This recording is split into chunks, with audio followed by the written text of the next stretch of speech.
Mek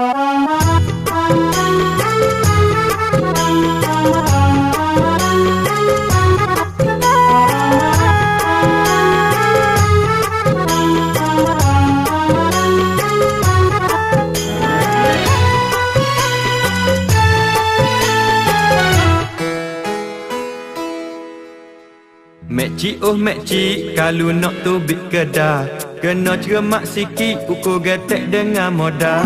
Jangan boros duit, kita kena sedar. Perok anak kecil, tak ke siapa nak gadah. Abe tahu apa mugo abe orang jate. Pagi abe hijau kadang-kadang kelip pete. Rumah tak ada sekarang, kadang kena amor bute. Tak rajin bui belanja, nak beli barang-barang.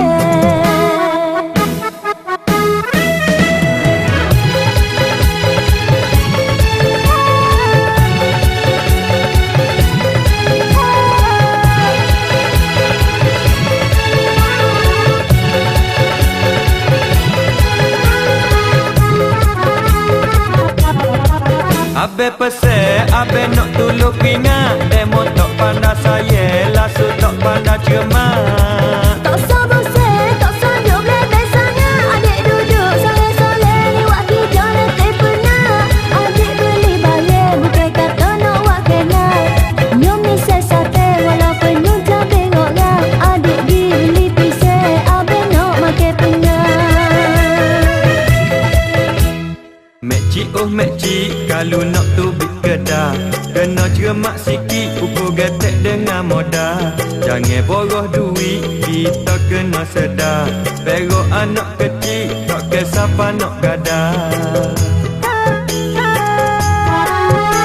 Abe tahu apa mugo abe orang jate. Pagi abe hijau kadang-kadang kelip pete. Rumah tak ada sekarang, kadang kena amor bute. Tak rajin bui belanja, nak beli barang-barang.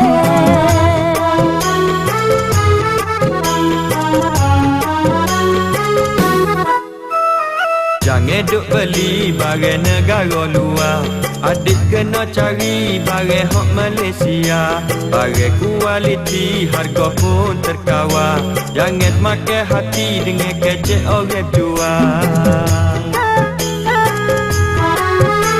Adik pun tahu dah, abe jangan duk doli. Barang tak ada peda, adik pakai duk beli. Pitih bukan mudah, nak boleh mari sekali. Abe tak samara, adik nak beli koli.